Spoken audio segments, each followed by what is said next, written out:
ịmana asọgide eze anya ekpuru nkata n'ihu gwa ya okwu. Ifu enwere ihe ga-eme na Eastern region now. Nga blame the youth. Don't ever blame the youth. You know why? All these our governors, farmer if name. If all the Eastern region governors, how my name, and the millionaire Nigwe. If we are many Imo State,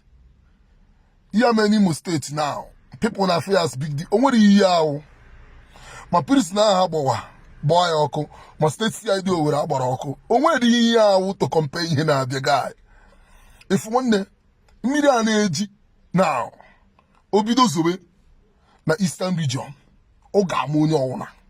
Even obo na omagi, inwe kepokpo n'ụlọ na-ese di mmiri ide ibe n'ime ụlọ a buruji. Okwa all our governors, senators gbara nkịtị. Undebe ahụ na ọgbasa unu mkpọ ndị amị aga very soon. Onwesi mpopo oge ekwene so unu. Ebe ọ bụ na ihe dịka dị eho state CID Owerri ka emere attack. Ọ bụrụ government house ka ife ga-adịrị gị safe. Even government house agaghị adịrị gị safe. If my government house ọ gara adịrị gị safe. Even ma it's also gbaga na 82 division. Also gbaga na Atarari camp. Ebe ọsọ gbaga uti mmiri a na-eru now. Ọkwa na-agwa unu ya unu achọrọ ịnụ. Anyway, that's our Eastern governor self. That's na abụsị Eastern politicians. Unu fidi na n'ụmụ afọ Igbo enwe mụrụ a ogene. So unu fi na ndị Yoruba, unu fi na ndị Fulani ka ụmụ Igbo wee nwe mụrụ a. Onye Igbo na-anọgide buru akpa jemere onwe obodo ọmara oje survive wadia. Kunu fi na ndị aka unu support men to all the northern elders and their governors who support their youth. Eke Nigeria ta. But unu nchabu saboteurs. Okwa kema afa nke Uzodimma nke Imo State. Ibigo the first thing ime bi ikpotere ndị mmadụ ndị amị. Ekporo ụmụaka mmadụ kpokpo na prison. Kporo ụmụaka mmadụ kpokpo state CID je kpochi ada. Mgbe niile all the stray bullets gburu ndị mmadụ n'Owerri n'Imo State. Ịmakwana onwe ndị mmadụ ka egbu. Ịmakwana ụmụ mmadụ ka egbu. Ịmakwana otu nne si gbuo gị 9 months. Ka esi gbuo these people 9 months. Mụọfa. Ịnọgide were nwa mmadụ jeti na prison. Kpekwana ikpe na court ya gere ekpe ya ikpe. Unu efile na power DSS. Nwanne onwebeghị ihe unu fụ. Ebe ọ bụ na eme state CID Owerri attack gbaa ya ọkụ. My man, if government house bụ my. If government house Owerri ihe ọbụbụ mpekeleshi. Onwe ebe ọ bụ na eho state olesi ma onye ejebe state CID Owerri. Ebe ndị crack squad na ego squad nọ. Olesi ma onye ejebe di ya. Ebe ọ bụ na eme that station attack. Konka ya. My man, government house bụ my. Even ihe ga-abịa government house ga-abụ ebe ụmụaka 12 years. Men ama mpụta dị.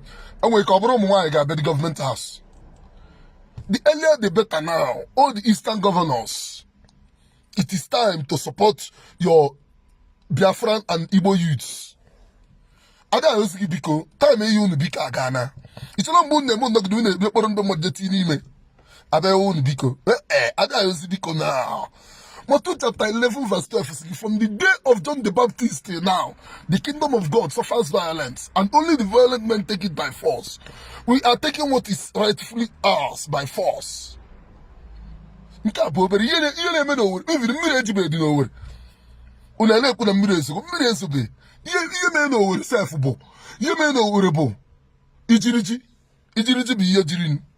Unu na-agba ọsọ mmiri. Mmiri zozie. If all the states bụ Eastern region, I got conquer.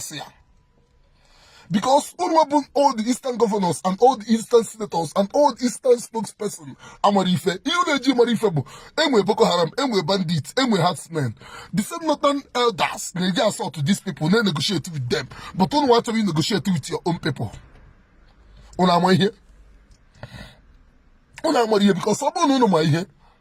The only thing game boy ko ebe na ndị Fulani they negotiate with bandits, they negotiate with Boko Haram, they negotiate with herdsmen. Let's come together and negotiate with our own people. These are our people, these are our sons. But don't feel na ni bandu mopo de no. Very soon again we mopo next one.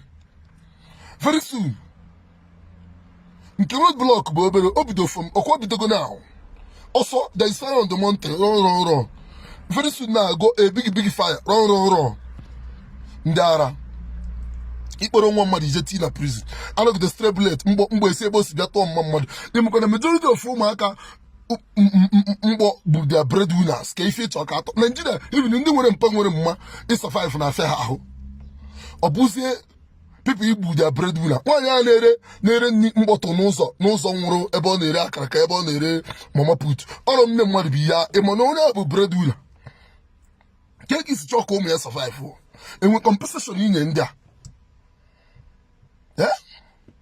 our Eastern governors self can you name these people but you may be time unu biko agago ada yozu unu biko now all no gana yozu biko because very soon if you na that seat unu no ga bo ku na ere aga akwa ya ọkụ ọ bụ na ọtọ bi nwezi ọkụ ejekpata nke ụkpaka kwazie dia ọ bụrụ ọkụ na ere even ọgba mu ite self because you people feel no about us. You feel no about the brubos. Abi? You feel no about the brubos. Very soon. If you are in north now, yeah, very soon. You take them in the east. All because you end up to get you be safe, but now not that elders now support to these people. So you not to do no what safe. You get the east, but now you know politicians. From way back, unu ga-agba ọsọ, unu ga-hapụ state unu la exile. Ebe ọ bụ na ịkọ nka state CID Owerri, don't worry. Ndị otu unu afụgo ihe mee na 33 dịkwa 33 prison nọ ọkwaka prison dị sure a na-etake note very soon na otu a ka a ga-esi mekwe ma n'Enugu ma n'Abịa ma ebe niile ma Rivers set all those men free Owerri jie unu afụ na-enwe ndị nọ na-atụ ikikere ezi sinsi na-eche unu ọkwụ na-achọ idozi be anyị sure ọkwụ na-achọ ka peace dị na Eastern region sure ọ bụzi ihe poor man na big man ihe ọ ga-abụ onye ọwụna a ga-enwezi upper class and lower class or middle class ihe a ga-enwe bụ every man ga-anọ on the same level even ị ga-afụsi na ndị anyị fili need security n'ọgụ ọfiisi na inwega enough security gị ga-ahapụ gị na-agba ọsọ because orejie emepe ga-agbagoro ọsọ ndị ya unu achọghị support your own people oge ọbụla a na-enye ndị Fulani men je buru mmadụ 800 enye ya 1 billion Zamfara state governor negotiate with these people. They almost 500 million. That day ka eji helos ebiri ya je kidnap people. Mana our Eastern governors feel in the same feel no na gbara ndị Fulani odibo. Feel no mgbawa ndị Fulani odibo na ewere ọbara ụmụaka mmadụ na-achụ aja feel enudo ga-adị ọnwụ. Ụlọ aka enwe peace. Ihe na-eme na Owerri na ma prison na-agbara ọkụ ma state CID nwere ọkụ ihe niile ahụ if na akwabe the beans ma aka na-amata beans amata. Because until all you saboteurs agba ọsọ na exile peace amande otu akwa ndị Owerri ebidogo na very soon ọ ga maka nke ndị Anambra na waka nshi na nke ndị Anambra bụ orejiri nke ndị Anambra atros ndị Anambra na 33 a ga-agba ya ọkụ ebe ọ bụ na ọkụzụ akọ nkago a ga-edi mechi onwesi ga dịka police station there because Africa na you nje threaten people bụ security otukwefu unu ncha niile una go here emecha ya ga-eme ma n'Enugu ma n'Enugu all Eastern region niile people ga be free ma na-achọ ya ma ọ na-achọ ya people will be free ndị ara nche ọnụ were ụmụ mmadụ je teach na prison unu ama na-akwadogoro unu nke ka esi kwado kịta ichọrọ ka esi kwado before a na-eme nnọgide unu abịa kpọrọ ụmụ mmadụ je tinye ime re ndị unu ga-ere pasa were ndị unu ga-eji wee chụọ aja ọ bụzi kịta unu ọbara unu ka a ga-ejizi na-achụ aja ndị ara ọ bụkwa na eme anya mara ya na Eastern youths adịghị achịzi na ụmụ Biafra adịghị achịzi ọ dịgo too much ndị ara Chineke tụrụ mbọ n'ike mfi n'oge ọnwụ na-agbara ụnọ ọsọ mba this time unu ga-agbasi youths ọsọ even ụmụ nwaanyị ụmụ ha nọ n'ime ga-apụtakwu sef so kpọọ hit ya a ga-akpọ ụna wee gbaa ezigbo ọsọ wee kwere na ọ na-eme n'oya wee bidogo n'Owerri ndị Owerri thank you very much ndị unknown gọọmenti ndị asọ anyị na-eti unu n'ekpere ndị unknown gọọmenti na-alụrụ nwaanyị ajadu ọgụ anyị na-ekpere unu ekpere na-asị ka Jehova Chukwu okike abịa ma chebekwa unu n'Easter a na-eke n'Orie na Afọ na Nkwọ unu ga na-eje eji na-abata abata ndị unknown gọọmenti ihe ọbụla ga-eme unu jee na Aso Rock gbuo mmadụ 1000 unu ga na-eje unu jebe ejebe ije awere unu laba alaba ije awere ọ na-eme n'ihu na-azụ unu esi n'etiti ọ na-eme n'ihu na-azụ n'etiti n'aka nyi n'aka ekpe Jehova akwara ụnụ ụzọ mgbapụ because ihe unu na-eme bụ ọ so na Naijiria ka a na-egbu security men people security men na-eche na-enwe obi aṅụrị agba ndị polisi ịpụta na social media everybody dey happy agba ndị amị everybody dey happy because of what unu emegidego a citizen of a country na ọkwụzi ebe ụjọ na-atụ ya but now reverse is the case.